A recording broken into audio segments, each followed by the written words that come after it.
Pemirsa, bayi 11 bulan di Pangkal Pinang, Bangka Belitung meninggal dunia. Diduga lambat mendapatkan penanganan tim medis rumah sakit usai alami sakit perut.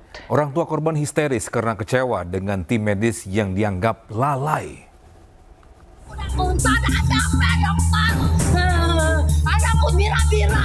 Seorang ibu menangis histeris di Rumah Sakit Bakti Timah Pangkal Pinang setelah mengetahui anaknya meninggal dunia. Ibu ini menangis bukan hanya karena kehilangan buah hatinya, tetapi juga sebagai luapan kekecewaan soal pelayanan terhadap anaknya tidak dilakukan secara maksimal oleh tim medis. Dirinya telah meminta tolong tim medis bahkan melalui tombol alarm darurat berulang kali agar anaknya segera ditangani, namun tidak mendapatkan jawaban. Sebelumnya korban datang ke rumah sakit dengan gejala sakit perut dan harus menjalani rawat inap. Namun bukannya membaik, setelah diberikan obat, kondisi korban yang masih berusia 11 bulan ini malah semakin parah dan meninggal dunia. Aku gelisah, anakku tuh panas tinggi deh, kejang kan, lah menggigil kan dia kan. Jadi ku pencet tombol panggilan darurat tuh kan, ku pencet terus, pokok ku pencet sampai anak itulah tak bernyawa lagi ya. Sampai anak pula meninggal, baru ku ngerek histeris, baru datang untuk perawat itu kan. Pihak RSBT belum memberikan keterangan resmi terkait insiden ini. Sementara keluarga korban yang tak terima dengan tindakan tim medis menuntut pihak rumah sakit bertanggung jawab. Dari Pangkal Pinang, Bangka Belitung, Haryanto, iNews melaporkan.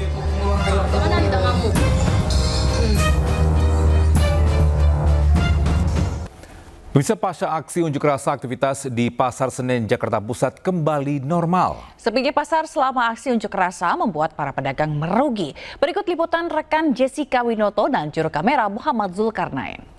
Ya pemirsa, saya saat ini sudah berada di Pasar Senen, Jakarta Pusat, yang mana ini menjadi salah satu pasar yang sangat dekat dengan aksi demonstrasi yang dilakukan beberapa hari yang lalu, yang mana ini juga informasinya kami sempat bertanya juga dengan penjual dan juga pembeli yang ada di sini. Informasinya bahwa Pasar Senen selama aksi demonstrasi ini dilakukan, Pasar Senen tutup selama 2 hari. Tetapi pemirsa dapat melihat bahwa saat ini pun suasana di Pasar Senen ini nampaknya sudah kembali normal, karena memang sudah banyak sekali pembeli-pembeli yang datang ke sini untuk membeli bahan-bahan masakan dan juga mungkin bahan-bahan baku lainnya yang ada di rumah. Tetapi pemirsa, memang informasinya atas dampak dari penutupan Pasar Senen ini selama 2 hari, informasinya penjual pun merasa kerugian, yang mana ini juga berdampak dari pendapatan mereka sehari-hari, yang mana ini juga kan pendapatan ini dibutuhkan untuk membayar karyawan-karyawan mereka sendiri. Dan untuk mengetahui bagaimana informasi detailnya terkait tanggapan dari para penjual setelah pasca aksi demonstrasi yang dilakukan beberapa hari lalu, kami sudah bersama dengan salah satu penjual, yaitu, halo Bapak namanya siapa? Bapak Bani. Bapak Berani? Iya. Oke, Bapak Berani, kita mau bertanya dong, untuk dari pasca demo kemarin, kan informasinya Pasar Senen ini ditutup selama 2 hari nih Pak. Boleh nggak sih Pak disampaikan tanggapannya gimana nih Pak? Apakah ada kerugian atau gimana nih Pak? Ya, kalau penutupan sih nggak ada. Ya kalau proyek Senen sini mah buka terus, tapi ya pembeli mah nggak ada, pengunjung nggak datang. Tapi ya itu tadi, soal kerugian mah ya jelas rugi lah. Kita kan udah bayar barang, ada yang nggak kepake, gaji karyawan semua kan harus jalan terus gitu. Nah, terus Bapak kita mau bertanya juga kan, memang pasar ini tidak ditutup, tetapi gerbang Pasar Senen ini ditutup ya katanya selama 2 hari. Nah Pak, boleh juga disampaikan nggak sih Pak tanggapan dari selama aksi demonstrasi ini, gimana sih Pak untuk apakah ini mempengaruhi dari harga-harga bahan-bahan seperti cabai, bawang dan sebagainya, gimana Pak? harga-harga kebutuhan sih, kalau kebutuhan pokok nggak ada berubah, stabil aja. Nah, ya, semuanya ya. Ya baik pemirsa, memang dari aksi demonstrasi yang dilakukan beberapa hari yang lalu ini terkait aspirasi masyarakat, tentunya ini menjadi salah satu momentum atau wadah bagi publik untuk menyampaikan keluh kesahnya sebagai masyarakat kepada pemerintah. Tetapi di lain sisi bahwa banyak sekali aktivitas masyarakat seperti di pasar ini terganggu, yang mana ini juga informasinya tadi sudah disampaikan bahwa atas penutupan gerbang Pasar Senen selama 2 hari ini pun tidak ada pembeli sama sekali yang datang ke Pasar Senen. Dari Jakarta, Jessica Winoto, Muhammad Zulkarnain, iNews melaporkan. Nah itu dia tadi kondisi di Pasar Senen ya gitu ya Togi. Nah kita akan melihat juga ini kondisi di sekitar pusat perbelanjaan di Tanah Abang yang katanya juga sudah kembali normal nih pasca demo. Dan untuk informasi terkini ada rekan Naura Syafika di kawasan Tanah Abang, Jakarta Pusat. Selamat siang Naura, bagaimana suasana terkini di Pasar Tanah Abang?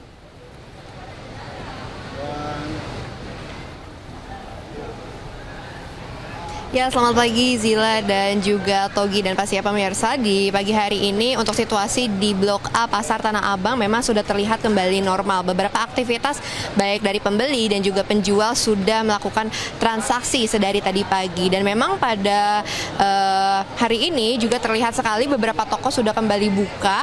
Dan juga dari informasi yang kami terima Zila dan juga Togi bahwa memang Pasar Tanah Abang ini tidak ada penutupan sama sekali baik pada hari kemarin demo maupun juga setelah beberapa hari pasca demo. Dan memang dari Pasar Tanah Abang ini walaupun memang tidak terlihat terlalu ramai seperti hari-hari sebelumnya, namun untuk pembelian baik secara grosir ataupun pembelian dari eceran juga masih tetap terlihat. Dan juga tadi kami melihat beberapa pembeli yang terus berdatangan, baik yang hanya melihat-lihat saja ataupun yang hanya keliling-keliling saja, terus berdatangan di Pasar Tanah Abang, salah satunya di Blok A ini. Dan memang di lantai ini menjual berbagai macam, baik dari aksesoris, kemudian juga dari baju-baju seperti kebaya, kemudian juga baju pakaian lainnya. Ini juga terlihat banyak sekali dari pedagang yang terus melakukan penjualan dan juga dari pembeli yang berdatangan. Dan juga untuk akses dari Tanah Abang sendiri ini tidak ada penutupan di hari ini. Memang dikarenakan memang pada hari ini tidak ada informasi terkait apakah akan ada aksi demo ataupun tidak, sehingga untuk pengunjung ataupun masyarakat yang ingin berkunjung ke Pasar Tanah Abang tidak perlu khawatir dikarenakan di sini sudah kembali kondusif dan juga normal seperti biasa. Dan juga di hari ini untuk tutupnya juga kembali normal, yaitu di jam 4 sore. Sementara itu Togi dan juga Zila. Baik, terima kasih Naura Syafika atas laporan Anda langsung dari Pasar Tanah Abang, Jakarta. Selamat kembali bertugas. Yeah. Semangat ya. Semangat Naura. Ya, bisa ke informasi selanjutnya di mana sidang kasus pembunuhan di Pengadilan Negeri Goa, Sulawesi Selatan berakhir ricuh. Ini keluarga korban pembunuhan yang menolak vonis 20 tahun penjara yang dijatuhkan langsung mengamuk desak terdakwa dihukum mati. Oleh karena itu pidana penjara selama 20 tahun.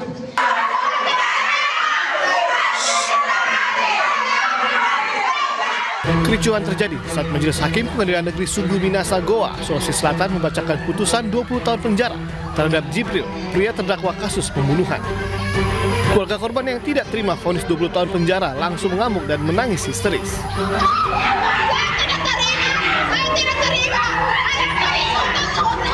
Keluarga korban meminta terdakwa dihukum mati karena telah membunuh Putri Indasari yang sedang hamil 7 bulan secara sadis. Hukuman mati seperti anakku, setimpal nyawa dibalas nyawa, kedua nyawa ini hilang tulang punggungku. Saya meminta lapang dada dan juga ikhlas kepada korban karena saya yakin sepenuhnya putusan hari ini yang dilakukan oleh Majelis Hakim Pengadilan Negeri Sungguh Minasa itu adalah yang terbaik dan juga adalah sebuah wujud daripada keadilan. Meski terjadi kericuan, Majelis Hakim tetap menyelesaikan pembacaan putusan terhadap terdakwa secara daring. Sidang digelar secara daring karena pertimbangan keamanan. Sebelumnya pada 21 Januari lalu, pembunuhan sadis terhadap seorang wanita yang tengah hamil 7 bulan, Putri Indasari, terjadi di Desa Bonto Cinde, Kecamatan Palangga, Kabupaten Goa, Sulawesi Selatan. Korban dibunuh dengan 79 luka tusukan, 7 luka sayatan, serta beberapa luka lebam di sekujur tubuhnya. Korban dihabisi kekasihnya yang menolak bertanggung jawab atas kehamilan korban. Dari Goa, Sulawesi Selatan, Bukma iNews melaporkan. Ya, sementara itu akibat ditinggal pergi saat gunakan anti nyamuk elektrik, rumah milik warga di Kota Depok ludes terbakar. Pemilik rumah histeris saat mendapati rumahnya sudah hangus terbakar.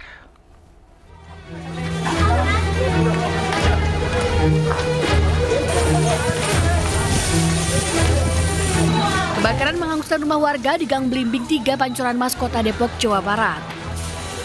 Petugas Dinas Kebakaran Kota Depok yang tiba di lokasi langsung berupaya padamkan api agar api tak meluas ke bangunan rumah lainnya. Pemilik rumah histeris saat mendapati rumahnya sudah hangus terbakar.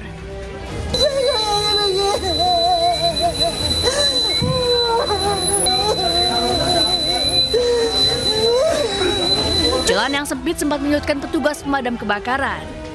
Menurut petugas, kebakaran terjadi akibat penghuni pergi meninggalkan rumah dan meninggalkan anti nyamuk elektrik yang menyala di salah satu kamar tidur. Penyebabnya dari saksi yang ada di rumah tuh dari obat nyamuk listrik yang dipasang di atas lemari. Jadi api kemungkinan dari situ awal. Tidak ada korban jiwa maupun luka dalam peristiwa ini. Api berhasil dipadamkan dalam waktu 2 jam dengan menerjunkan 30 personil dan 10 unit mobil pemadam kebakaran. Dari Depok, Jawa Barat, Rizky, iNews melaporkan. Sementara itu diduga karena rapuh dan lapuk, tembok minimarket di Kota Depok, Jawa Barat roboh. Akibatnya belasan motor yang terparkir tertimpa runtuhan tembok hingga ringsek.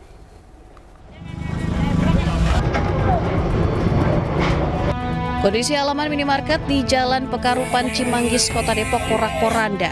Petugas bersama warga sekitar berupaya mengevakuasi puing-puing reruntuhan tembok dengan alat seadanya.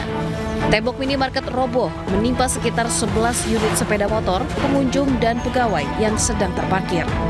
Diduga 1 orang tertimpa tembok yang roboh mengalami luka ringan dan sudah dibawa ke klinik terdekat.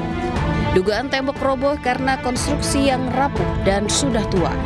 Dia kejadian mendadak sekitar 1:30. Ada angin nggak sih, Pak? Anginnya sih mungkin kecil, tapi kan saya alhamdulillahnya saya di dalam, Pak. Pas satu huk gitu, saya nyebut astagfirullahaladzim, masih dilindungi sama Allah. Kayaknya sih bangunannya udah lama, Pak, karena ya sering bocor dari atapnya. Untuk penyelidikan lebih lanjut, pihak kepolisian dari Polsek Cimanggis pun telah memasang garis polisi di lokasi. Dari Depok, Jawa Barat, Rizky, iNews melaporkan. Pemirsa, diplomat Indonesia di Peru, Zetro Leonardo Purba, tewas ditembak orang tak dikenal. Penembakan terjadi saat korban bersepeda bersama istrinya di sekitar lokasi tempat tinggal mereka.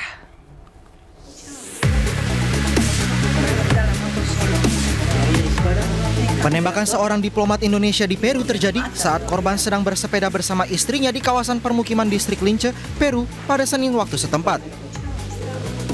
Korban atas nama Zetro Leonardo Purba ditembak 3 kali oleh orang bersenjata beberapa meter dari apartemen yang ia sewa bersama istrinya.